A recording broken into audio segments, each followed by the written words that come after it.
I can, yeah.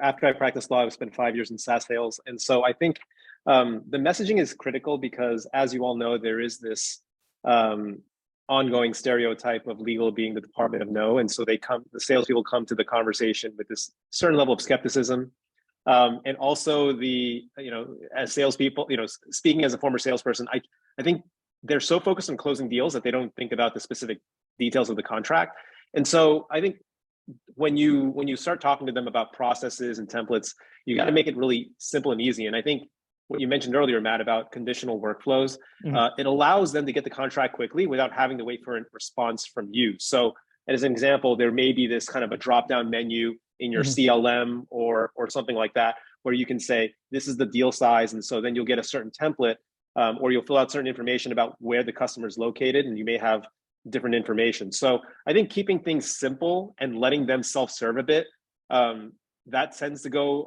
a long way, because they don't want to be waiting around to get a copy of the contract, especially if it's towards the end of the quarter.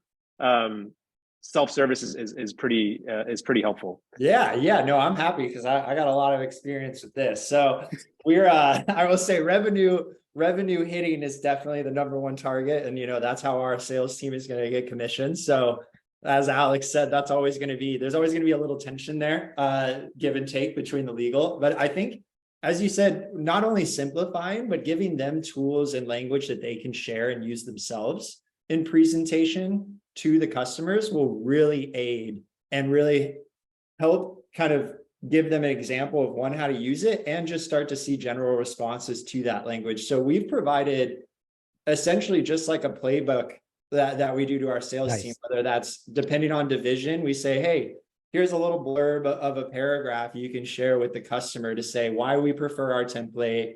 It's specifically tailored to our products, the general yada, yada, and then empower them to use that. And then I think also very much highlighting how the CLM or the AI improves efficiency will really, really improve the adoption and the commitment to usage of it going forward. I think we had a little bit of slow uptake when we first started implementing Ironclad. And I think a lot of that was because, as you said, you kind of have to build out your templates. So it takes time. So we just didn't have all of our sales templates to really feel the full effects of how much time we were saving. But a year into implementation, as we now have pretty much the full breadth of all our templates on, I would say we get feedback all the time across all divisions, how Ironclad improves communication, allows for quicker negotiations, and really empowers them to always be able to refer back without having to email legal. I think that is maybe one of the biggest time savers, is now if anybody has a question on a contract,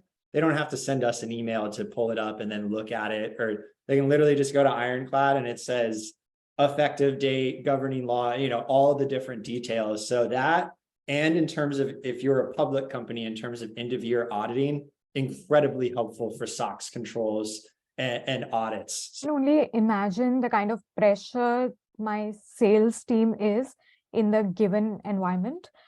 So we've been focusing more on being better partners.